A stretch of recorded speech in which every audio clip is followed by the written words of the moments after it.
I'm sitting here today with Scott Jones, the founder, CEO of 1150 Academy. And my name is Emil Ekio, the founder, CEO of InnoPower Indy.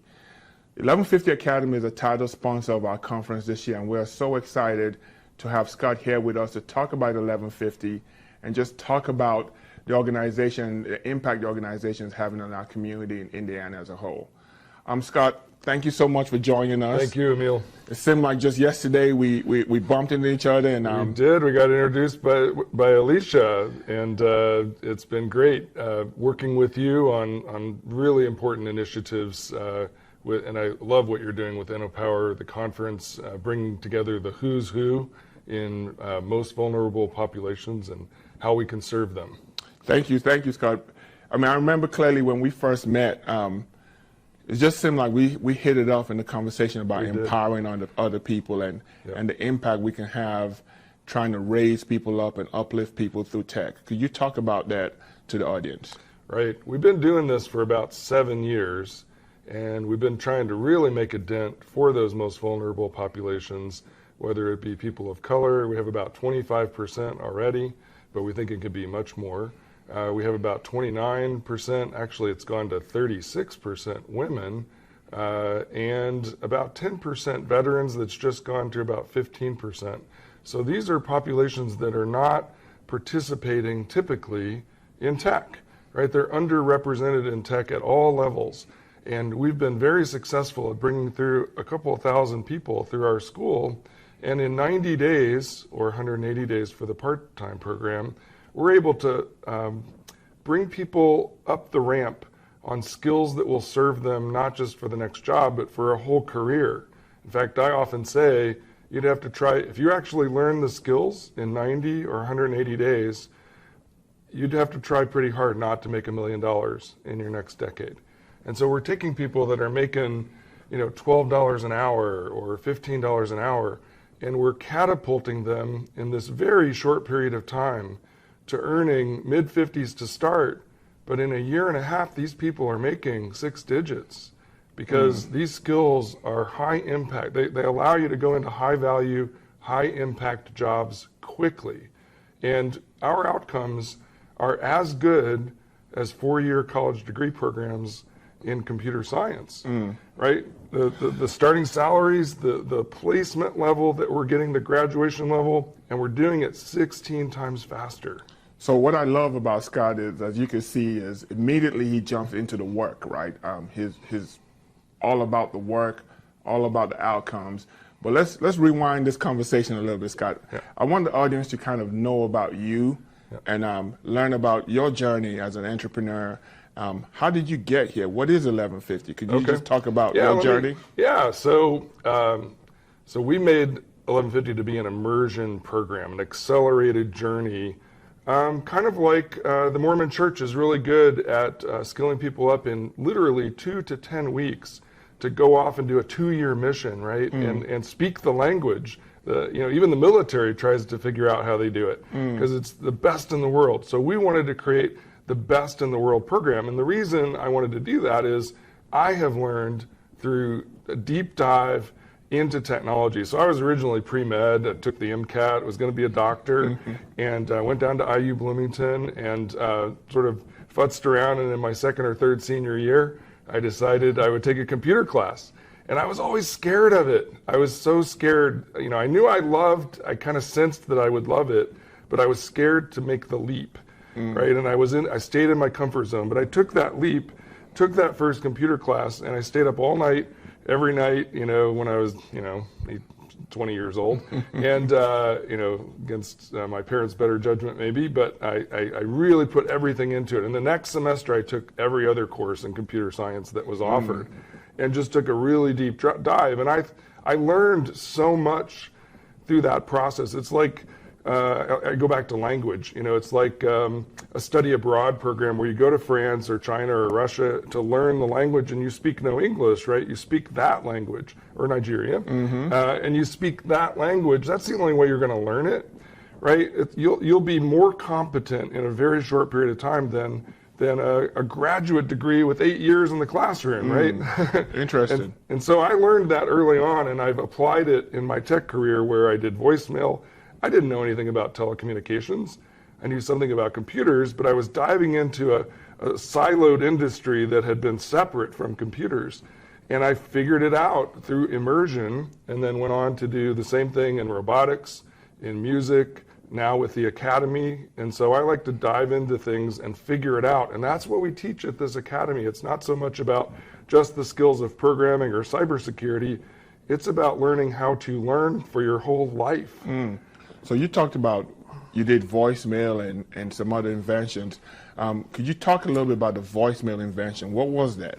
Well, I'll date myself, but in the mid-'80s, there were tape answering machines, like cassette tapes were on your kitchen counter, office desk. But it was a time when mobile phones were being created. Think back to the time when none of us had mobile phones. Exactly. That's right. That's what it was. There was a phone that attached to your kitchen wall or your office desk, and you were hardwired. But mobile phones had come out, and there were these answering machines sitting on desks and kitchen counters. But now that there were mobile phones, where do you put the answering machine? You know, the electronics didn't fit in the phone, so you got to put it back at the central office in the phone companies. And so we catapulted, we ended up having 2.5 billion subscribers. And by the way, Facebook just got there, right, at that level. Yeah. And think of voicemail as an app, so we were there first. But there were about 30 or 40 companies trying to do voicemail, but we were the ones who ran circles around the biggest company in the world at the time, AT&T, IBM, Rome, Northern Telecom. I mean, we were running circles around them. And we were going international. So we were in Asia, we were in South America, we were in Africa. We were everywhere with voicemail, and it was transformative. I mean, I remember there were some stories actually in Africa where they didn't have many phones, right, the copper wires.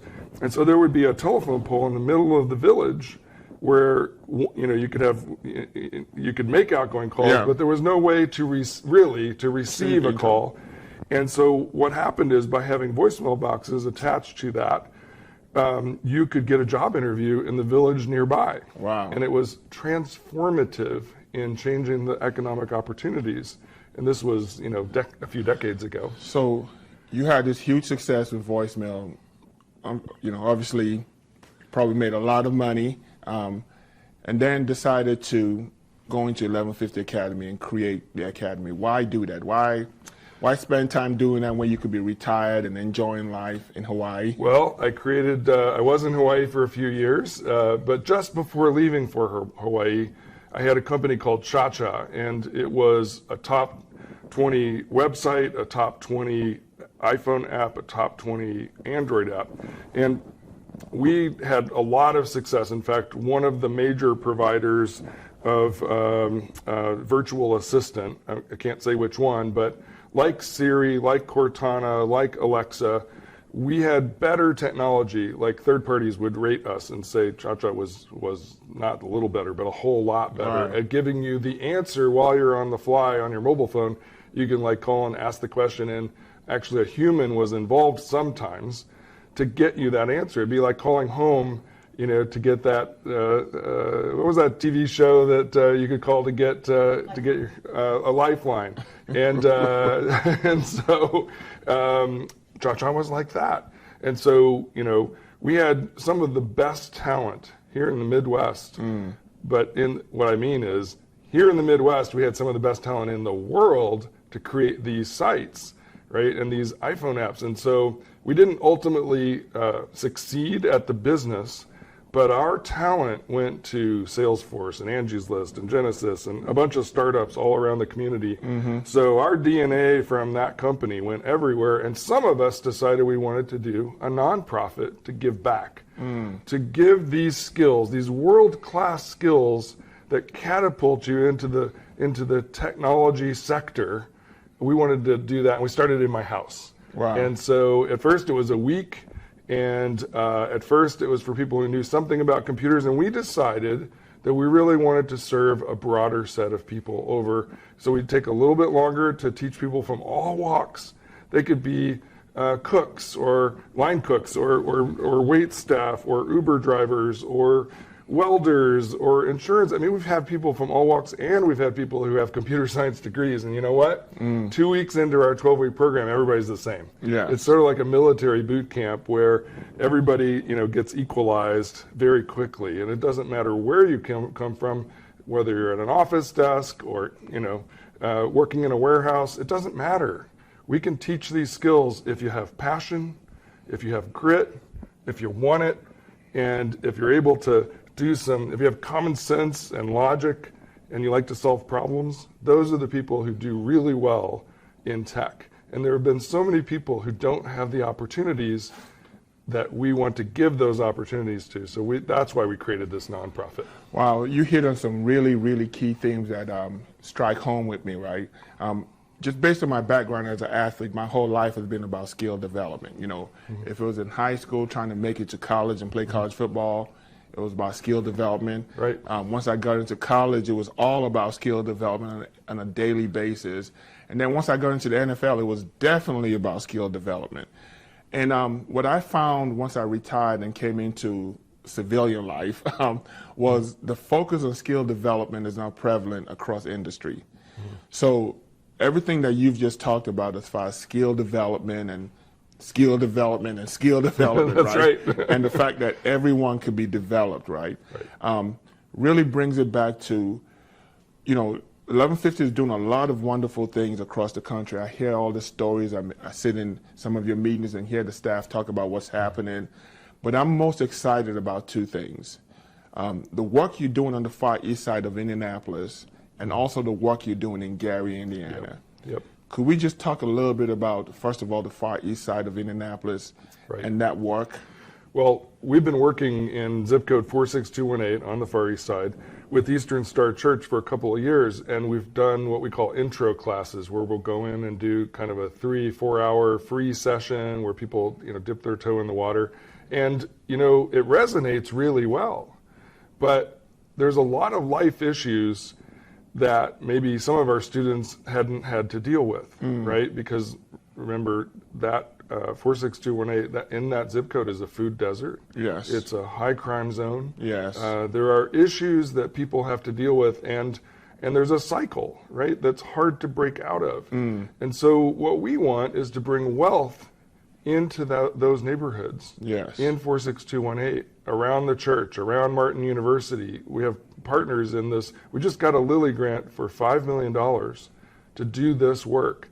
And so finally we feel like we have the fuel to get it done, right? And we can bring people from the community into our classrooms at Martin University, at Eastern Star Church, to actually make the difference. But it won't just be what we've done for 2 years. We know how to teach the syntax and the semantics and even the essential skills of how to get a job, how to interview and all that.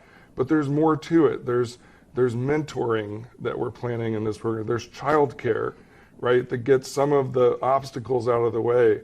We're working on, how do we make sure everybody has, the right kind of tools like the laptop. It has to be sufficiently powered, and you got to have good internet. And we're solving all of those problems when we go into neighborhoods, zip codes like 46218, and up in Gary, there will be similar issues. And so we're trying to resolve all those things as well, because we've been trying to get this done, and we need help. So we now have partners like InnoPower. We have Goodwill Industries Excel program. We have Martin University, and they already know a lot about childcare and mentoring. And we've got Eastern Star Church also. They've got programs. A lot of them are sports-based now, but now we're taking our program and merging it together with the things that they've learned. Awesome. So again, you keep hitting on these key themes as well, Scott.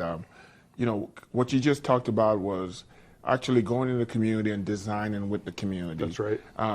For decades, we've seen organizations very well intended parachute into a community and say, here's what we want to do to you. That doesn't work.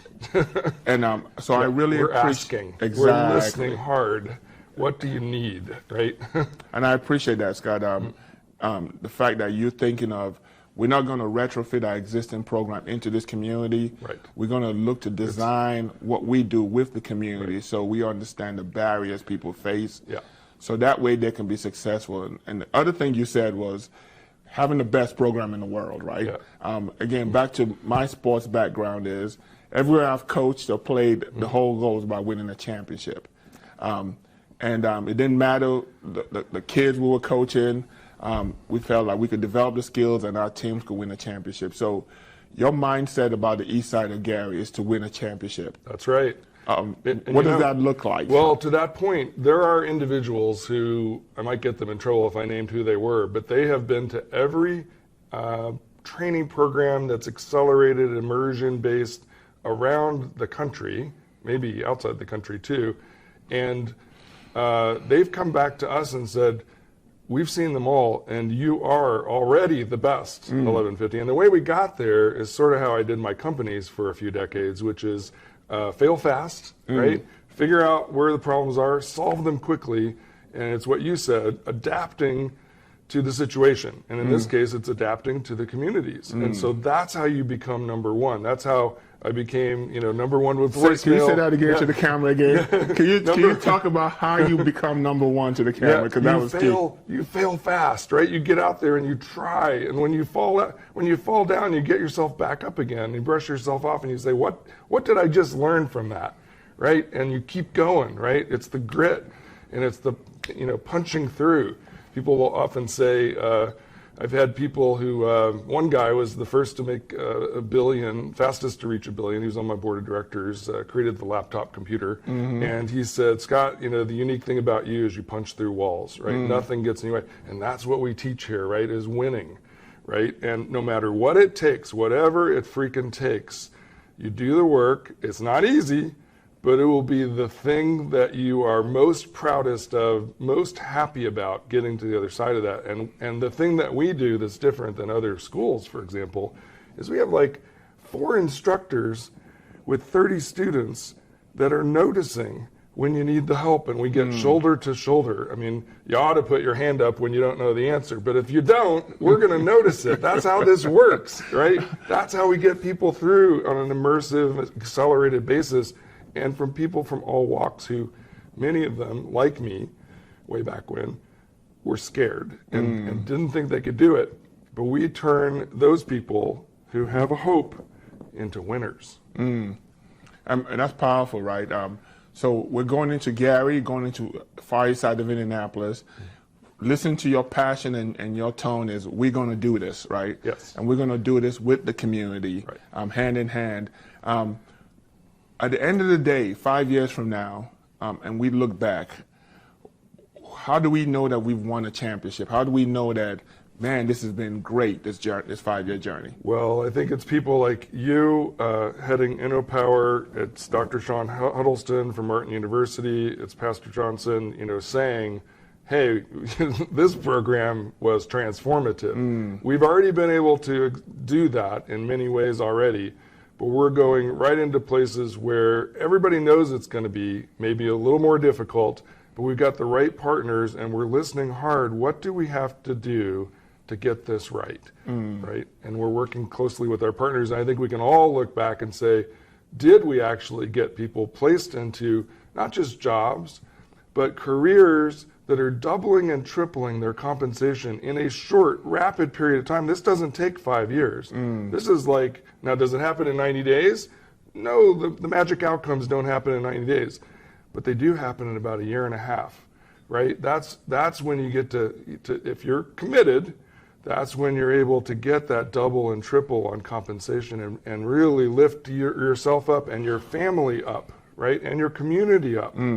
So I think the last thing, just to touch home so people at home understand, the 1150 programming and how students pay for the programming and it's totally different than what's out there. It is. Could you talk a little bit about, I'm a student, I hear about this opportunity in tech, I want to come to it, but it has to be expensive. Right. This has to cost $50K easily. Right. Well, and the truth is we are providing an education of skills that is expensive, but it's getting paid for. So that the people coming through the program, the money is coming into the equation up front, and what we're asking for is a commitment that if you get that high-paying job, right? You have to graduate, you got to get placed, and you get the high paying job. If you do all three of those things, our skin is in the game to say, if you didn't do that, you owe nothing. So there's no student debt issue. There's no money up front, right? And I sound like I'm on an infomercial, but it's true. It's too good to be true, but it is true. And you know, right? And you've seen people come through our program. So, but if you succeed, we're asking that you pay it forward to the next guy or gal, so that you pay 5%. So let's say you double your comp, right? And you're into $50,000 to $100,000 annual comp, and you're going to take 5% of your gross until you pay back just the principal, meaning no interest. It's the best credit card you've ever had, right? So no APR. It's you pay just the principal back for as long as it takes to pay back what you took out to get your education, and that's about $10,000 total. But it's all covered. None of that comes out of your pocket, and you don't owe it if you don't graduate and get placed into a good-paying job with a living wage. So, in a nutshell, you're saying that students can enroll to get into 1150 programming from the east side of Gary, Indiana, for free. They take the courses. If for any reason they don't graduate, there's nothing owed, and we don't encourage that. We want everyone to finish. Right. But then, once you graduate, right, and get a job paying $50,000 or more, the only ask is that you pay back a little bit, 5%. So that way the next person in your community can get a chance to go to school for free. That's right. And you know what? New legislation, new law that goes into effect July 1st. The state's even contributing to that too. When you graduate and get that job, they're contributing dollars back into the fund so that the program expands to help more people. So we can be bringing not just hundreds and thousands, but tens of thousands of people who need it into this program at no cost in the beginning, and by paying it forward to the next guy, it really explodes to bring us into many people being able to enjoy this. And this is open to anyone as well. That's right. That's right. So you can sign up, you can register, and you'll be getting a lot of information here in the next 2 weeks about this program as well. Really important point is we offer these free 3-hour, 4-hour sessions where you can go try out cybersecurity or web development or software development or any of the courses we offer. You get to dip your toe in the water. You can do it from home. You can come to our facility, to Martin University, to Eastern Star Church, and figure out, you get to decide, is this right for you? Do you like it, right? And so that's what's magical about this is there's no obligation, right? You get to come check it out. By the way, we have 3-year-olds to 93-year-olds who show up to these things just to learn a little bit of tech and to do some digital literacy, right? If you don't know computers, you're in the next 20 years, I think you're considered not literate, right? And so you got to know something about tech to do pretty much any job at any company. Yes. Right? So we're here at InnoPower 2021 Minority Business Week with Scott Jones. And as we go through the overall conversation about wealth gaps, opportunity gaps in Black communities, conversations like this as far as how do we accelerate opportunities, how do we create opportunities for more people of color to earn more dollars by upskilling, reskilling, getting re-educated, but for the most part, getting familiarized with tech and the future. Scott just hit on some key terms as far as what's happening on the east side of Indianapolis, what's happening in Gary with 1150. We're excited to be a partner with 1150 to execute some of these programs, and really excited to engage the community as a whole to learn more about what's keeping you from being a part of this? How can we help you participate in this programming, right? We want to hear from you, right? So we look forward to engaging. We look forward to working with everybody as a whole in the community to get this programming across. And in 5 years from now, we look forward to winning a championship, right? That's right. So thank you so much, Scott. We thank you for being a sponsor of the conference. We thank you for your passion for the work, as everyone can tell in this conversation. And, at a time where we also talk about allies, Scott Jones is a definite ally for us in our community as we look to kick down doors and establish the new normal. So thank you for joining InnoPower 2021. Stay tuned for the next participant and next panel. Thank you. Thank you, Scott. Yep. Thanks a lot. Yeah.